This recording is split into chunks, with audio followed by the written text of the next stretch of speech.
नमस्कार जी, मैं मंजू। जैसे कि मैंने आपसे शेयर किया था कि मैं कोई सीड लगाऊंगी, तो मैं फिर आपसे शेयर करूंगी कि साथ के साथ लगाते हैं। चलिए देखते हैं क्या रिज़ल्ट्स रहते हैं। तो जो ठंडी जगहों में और जहाँ पे टेम्परेचर ना बहुत ज़्यादा ऊपर जाता है ना नीचे जाता है, तो वहाँ पे सितंबर में ही लगना शुरू हो जाते हैं। तो ऊपर वाले की अगर कृपा रहे, कई बार हमारे यहाँ जो बादल वगैरह रहते हैं तो टेम्परेचर थोड़ा जो है कम रहता है, बहुत ज़्यादा गर्म नहीं रहता है। तो मैंने कई बार कोई सीड्स लगाए हैं तो वो पौधे हमारे हो जाते हैं। तो आज जो सितंबर की 20 तारीख है, कल भी मैंने एक वीडियो बना के दिखाया था, उसमें मैंने जानकारी दी थी। और आज मैंने बताना है आपको कि कौन कौन सी सीड लगाने हैं। तो आज मैं एस्टर के सीड ग्रो करूँगी। फूलों की देखो मेरे गार्डन में कई महीनों से ऐसे ही बहार आई हुई है और आज के दिन भी। तो कौन कौन से सीड लगाने हैं, तो एस्टर को जो ग्रो किया जाता है वो वैसे तो अगस्त से ही लगना शुरू हो जाते हैं एस्टर भी। और मैं क्या ग्रो कर रही हूँ, कैलेंडुला। तो कैलेंडुला को आज मैं लगाऊंगी और बाकी मैं कुछ जो है अक्टूबर में भी लगाना पसंद करूंगी। और ये सोच के लगाऊंगी कि अगर बीच में बहुत ज़्यादा गर्मी हो जाती है तो बाई चांस हमारे जो छोटी छोटी पौध गर्मी के कारण वो ख़राब हो जाती है, तो फिर मैं उसे अक्टूबर में भी लगा सकती हूँ। और वैसे भी मैं गार्डन में लंबे टाइम तक फूल बने रहें, इसके लिए मैं जो है कुछ कुछ टाइम बाद जो है पौध लगा देती हूँ। बहुत लंबा गैप नहीं देती हूँ, मतलब जिस टाइम तक हम लगा सकते हैं। तो फिर जो पहले वाले लगे हों तो उसमें पहले फूल आते हैं और जो बाद में लगे हों तो बाद में। तो जैसे कि कुछ गेंदा के मैंने जून में लगाए थे, तो वो मेरे अगस्त महीने से फूल खिलना स्टार्ट हैं। वो ड्वार्फ वाला गेंदा वो 1.5 पौने 2 महीने में उसमें फूल आना स्टार्ट हो जाते हैं। तो इस तरह से आप लगा सकते हैं और लंबे टाइम तक फिर फूल पा सकते हैं। तो कुछ एक जो हैं वो जो बड़े वाले गेंदा होते हैं और 2.5-3 महीने उन्हें फूल आने में लगते हैं, तो उनके भी स्टार्ट हो चुके हैं। जैसे कि ये वाले गेंदा जो मैंने लगाए थे, तो ये मैंने जून महीने में सीड डाले थे और मैंने आपको पौधे भी इसके दिखाए थे छोटे छोटे गमले में। एक ही गमले में खूब सारे मैंने ट्रांसप्लांट भी नहीं किए। तो इसके फूल जो अगस्त महीने से आ रहे हैं। और शीतल जी ने पूछा था कि मेरे पौधे लंबे हो गए हैं, तो मैंने कहा ज़रूर आएंगे। अब ये एक बड़े वाले जो फूल हैं लंबे वाले, मुझे ये प्लांट्स पसंद आते हैं, तो ये इस पर भी आना शुरू हो गए हैं और ये बर्ड्स खिलना भी। तो गेंदा की भी कुछ एक पौध जो मैंने दिखाई थी ना आपको, सीडलिंग जो अपडेट दिखाई थी, तो उसमें गेंदा की छोटी छोटी पौध भी दिखाई है। और आज फिर मैं कुछ एक लगाऊंगी। तो इसी के साथ साथ मैं जो और क्या लगाने वाली हूँ, मैं कैलेंडुला के कुछ एक सीड डालूंगी। जो जो जितने गमले मेरे बने हैं, मैंने वो गमले वाला भी वीडियो शेयर कर दिया किस तरह से, तो उनमें ही लगाऊंगी डालूंगी।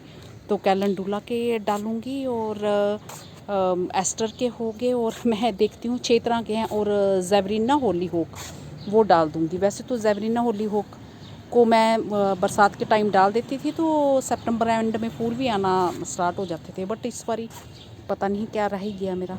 और बाकी देखती हूँ मैं कौन से फूल डालने हैं। इस टाइम मुझे नाम याद नहीं आ रहे, मैंने ट्रे में निकाल के रखे हैं। हाँ, वो मैं डालूँगी उसके डाइंथस के। तो ये जो है डाइंथस कार्नेशन मेरे गार्डन में, ये पिछले साल का ही पौधा ये ठीक है मेरे यहाँ। तो इसके कार्नेशन और उसमें स्वीट विलियम के जो हैं वो दोनों के मिक्स सीड कर दिए हुए हैं मैंने, अपने गार्डन के ही चुने हुए हैं, तो वो मैं डालूँगी। और अगर नहीं होते हैं तो फिर अक्टूबर महीना तो हमारे पास पड़ा ही है ना पूरा। और हमारे यहाँ जैसे गर्मियाँ रहती हैं तो नवंबर के पहले हफ्ते तक भी हम कुछ सीड डाल सकते हैं, अगर बाई चांस रह जाते हैं तो। नहीं तो कोशिश करेंगे कि अक्टूबर में सारे लग जाएं।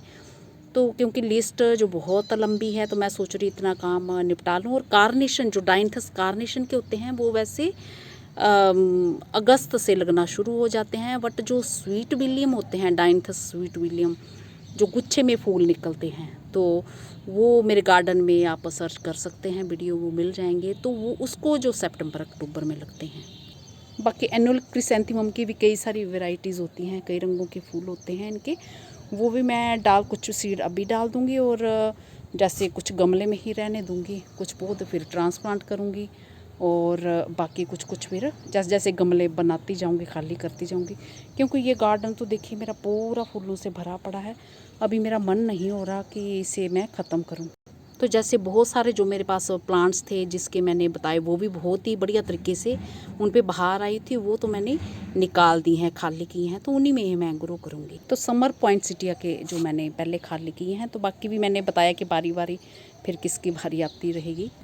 ये बाकी सीडलिंग अपडेट में मैं बालसम की भी बोला था ना मैं लगाऊंगी, तो इसकी मैं अपडेट दिखाना ही भूल गई। तो मैं सीडलिंग जो कैसे तैयार करती हूँ और मेरी इतनी ज़्यादा पूरे भरे भरे जो हैं पोट कैसे रहते हैं, तो ये चीज़ मैं पहले ही शेयर कर दूँ। जैसे कि मेरे गार्डन में जो खूब सारे मैंने गमले खाली किए हैं ना, उसके जो वाइल्ड पॉइंटसिटिया लगा था, तो पुरानी मिट्टी थी, कोई ताज़ी खाद नहीं डाली, तो उसी मिट्टी को 2-3 गमले अलग अलग वो मिट्टी करके मैंने डाल दी हैं। तो ताज़ी खाद उसी मिट्टी में, क्योंकि उस मिट्टी में खूब अच्छे से मेरे पौधे हो रहे थे। और एनुअल प्लांट्स जब मैं लगाती हूँ तो मैं ज़्यादा खाद का इस्तेमाल नहीं करती हूँ, अगर मुझे लगता है कि ये मिट्टी ठीक है, इसमें पहले से ही बहुत कुछ अच्छे से हो रहा है।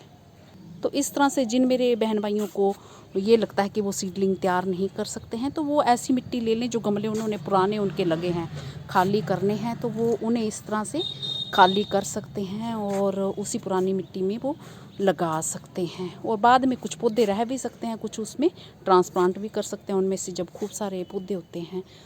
तो एक ये चीज़ होगी, अगर नई मिट्टी बनाना चाहते हैं तो फिर अगर बड़ी हार्ड मिट्टी है, अगर खेत की मिट्टी लाते हैं, खेत की मिट्टी तो अच्छी ही होगी पहले से ही, और बड़ी हार्ड मिट्टी है तो उसमें थोड़ा बारीक सैंड मिला लें ताकि मिट्टी भुरभुरी हो जाए। और वैसे भी जो सैंड मिली मिट्टी होती है ना, उसमें फंगस की जो प्रॉब्लम बहुत ही कम रह जाती है। और ड्रेनेज सिस्टम आपने बहुत ही बढ़िया रखना है, मिट्टी को हल्का मॉइस्ट रखना है, बट ओवर वाटरिंग नहीं करनी है, तो इससे ख़राब हो सकता है।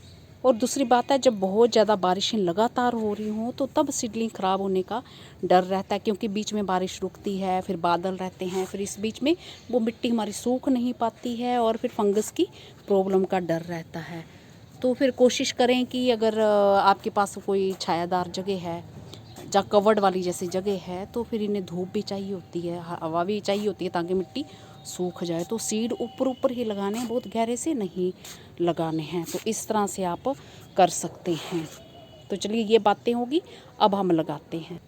तो इस तरह से मैंने ये कैलेंडुला के साबुत सीड हैं और इन्हें ऐसे तोड़ के ये इस तरह से ये ऐसे कर लेना है। और ये जो सीड हैं इसके, ये सीड होते हैं इस तरह से ये, और ये हिसार वाले जो ड्वार्फ वैरायटी के, तो ये इनके बीच में ये सीड हैं, ये सीड इस तरह से हैं, ये हो गए। और इसी तरह से ये एस्टर के सीड हैं, ये ऐसे भरा पूरा फूल रहता है, तो ये मेरे खुल गए हैं थोड़े, तो ये एस्टर के ये हैं बीच में सीड, ये दिख रहे होंगे, पिंक एस्टर हैं। और मैंने ऑनलाइन भी अभी मंगवाए हैं, तो फिर वो भी मैं लगाऊंगी, उगाऊ सीड मंगवाए हैं ये मैंने। और ये मेरे कार्नेशन और जो डाइंथस कार्नेशन और स्वीट विलियम के मैंने इकट्ठे डाल दिए, एक जैसे सीड होते हैं।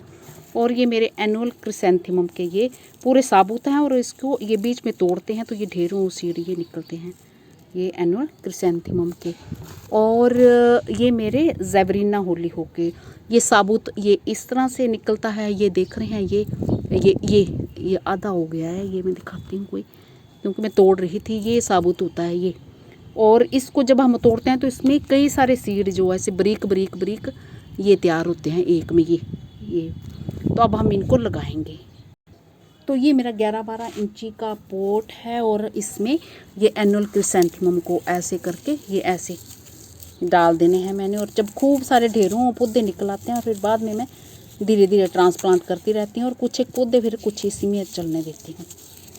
तो ये इस तरह से जितने भी मैंने निकाले हैं ये तोड़ के ऐसे कर देने हैं। और बहुत गहरे से, मैंने बोला ना कि दबाने नहीं है आपको, बहुत गहरे से। अगर वो बारिश होती है ज़्यादा, एक आधी बारिश बीच में हो या बीच में धूप आ जाए, तब तो कोई प्रॉब्लम नहीं। और ठंडक भी चाहिए होती है, सीड जो है ना ज़्यादा, बहुत ज़्यादा गर्मी में भी नहीं उगते और बहुत ज़्यादा ठंडे मौसम में भी नहीं उगते, तो इनके लिए ख़ास टेम्परेचर चाहिए होता है। बस ऐसे ही करना है इसको। ये हो गया हमारा एनुअल क्रिसेंथेमम। तो इसी तरह से ये हमारा ज़ेबरीना होलीहोक, ये सीड अलग अलग कर लिए ऐसे, और बस ऐसे मिक्स करना है। ये पोट मैंने वीडियो बना के दिखाया है आपको, वही वाली मिट्टी है, और टैग लगा देने हैं। और इसी तरह से स्वीट विलियम और ये जो है उसमें सॉरी स्वीट विलियम मैं कह रही हूँ, डाइंथस, हाँ स्वीट विलियम और कार्नेशन मिक्स हैं, तो ये भी ऐसे हो गया। और कार्नेशन के भी आप कटिंग भी लगा सकते हैं, जैसे मेरे पुराने हैं ना पौधे। और इंडियन पिंक जो वो चाइनीज़ पिंक वो भी हैं मेरे गार्डन में लगे हुए, मैं दिखाए वो भी फूल खिल रहे हैं उन पे। तो ये हो गए, ज़्यादा गहरे से नहीं दबाने। बाकी ये कैलेंडुला के भी ऐसे ऊपर ऐसे स्प्रिंकल कर देना और हल्के से बस ऐसे मिट्टी में ये ऐसे, ताकि हवा भी पड़ती रहे, ज़्यादा पानी हो जाए। ड्रेनेज सिस्टम कमाल का रखना है। बस ये कैलेंडुला के हो गए। और इसी तरह से ये हमारे एस्टर के हो गए। और गेंदा तो खैर मैंने आपको लगा के दिखाया ही हुआ है। तो ये हमारे एस्टर के हो गए। और टैग ये लगा देना है इस तरह से, और वहाँ दीवार के पास रख देना जहाँ पे थोड़ी धूप आती हो और फिर कुछ टाइम के बाद छाया आ जाती हो। तो ये हो गया। अब इनको पानी दे देना है। और इसी तरह से ये गेंदा के ड्वार्फ वाला गेंदा, तो कुछ पौधे मैं इसमें रहने दूंगी और फिर बाकी जो है मैं उसमें करूँगी। ये ऐसे, इसको भी मिट्टी ऐसे करनी है और पानी अब डाल देना है इसमें। और इनमें पानी कैसे देना है, इस तरह से ये पानी ये ऐसे दे देना है, बस सब में ऐसे देना है। पहले दिन थोड़ा ठीक दे लेना पानी, ताकि ये जो सीड हैं हमारे इनमें जो मिट्टी का जो मॉइस्चर साथ में टच होता रहे, ताकि इसकी जर्मिनेशन में इनको हेल्प मिले इस तरह से। तो सब में मैं ऐसे ही पानी अब देती हूँ। तो इस तरह से हमने 6 तरह के पौधे जो सीड लगा दिए हैं। तो देखते हैं, तो हमारे सितंबर में इसलिए नहीं लगाए जाते क्योंकि बीच में सितंबर महीने में बहुत ज़्यादा गर्मी हो जाती है, और सीड अगर निकल भी आते हैं तो कई बार वो बहुत तेज़ गर्मी से छोटी छोटी पौध जो है मर जाती है। और जिन मेरे बहन भाइयों की पुरानी मिट्टी इस तरह से नहीं बनाना चाहते हैं, तो मैंने बताया ना, वो बस एक हिस्सा गार्डन की मिट्टी और बारीक सैंड मिला लें, उसमें थोड़े से पत्तों की खाद हो तो वो मिला सकते हैं। और क्योंकि वो सड़ी गली पुरानी खाद होती है, सैंड नहीं है तो थोड़ी सी वर्मी कंपोस्ट मिला सकते हैं, तो उसमें ग्रो कर सकते हैं। ड्रेनेज सिस्टम अच्छा रखना है। और बाद में जब वो फर्टिलाइज़र की ज़रूरत पड़ती है, हमें लगता है कि नहीं ज़रूरत है, तो हमारे पास ऑर्गेनिक लिक्विड फर्टिलाइज़र घर से खूब तैयार हो जाते हैं, कई तरह के वो बन जाते हैं। और वैसे भी आप उसमें फिर गोबर की खाद ऊपर डाल सकते हैं, जहाँ वर्मी कंपोस्ट वगैरह डाल सकते हैं। ये सब आप चीज़ें कर सकते हैं। तो अब देखिए मौसम कैसा बदल रहा है, एकदम से बादल हो जा रहे हैं, तो कुछ पता ही नहीं चल रहा।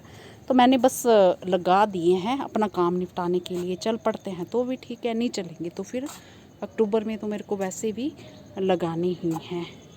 तो ये चक्कर है। और आज मेरे यहाँ रेन लिली देखो कितना बड़ा खिला है। इस तरह से फिर आप ये सोच के लगा सकते हैं। और जिन मेरे बहन भाइयों के पास बहुत ही कम सीड है, एक्सपेरिमेंट करने का उनको नहीं मन कर रहा है, तो वो फिर अक्टूबर में ही लगाएं। क्योंकि मेरे पास तो अपने गार्डन के सीड हैं, अभी कुछ ख़राब भी हो जाते हैं तो कोई बात नहीं, मैं तो फिर अक्टूबर में भी लगा सकती हूँ। तो एस्टर के मेरे पास पहले वाइट कलर, पिंक कलर और रेड और पर्पल भी मैंने प्लांट्स मंगवाए थे, बट वो सीड नहीं उनके अच्छे निकले, जहाँ क्या है वो ठीक से नहीं मेरे लास्ट ईयर ग्रो हो सके। तो सिर्फ पिंक कलर के रह गए थे 2 तरह के। तो अभी मैंने पिंक लगाए हैं उगाऊ वेबसाइट से। इस टाइम उनके रेट सस्ते चल रहे हैं, तो मैंने उनसे मिक्स वाले मंगवाए हैं। तो हो सकता कि और काफ़ी सारे कलर निकल आएँ, तो मैं फिर वो जो है अक्टूबर में ग्रो करना पसंद करूँगी। तो देखो अभी कब मेरा वो सीड मेरे पास पहुँचते हैं। तो धीरे धीरे जैसे मैं बाकी के जो लगाती जाऊँगी, तो मैं वो भी वीडियो शेयर करती जाऊँगी, यही चीज़ सोच के जो आज मैंने आपसे शेयर की है। अगर अच्छे रिज़ल्ट्स रहते हैं तो फिर लगा सकते हैं, ऊपर वाले की मर्ज़ी है। अगर मौसम थोड़ा वो बादल वगैरह ज़्यादा रहते हैं तो फिर हमारे आराम से चल पड़ेंगे।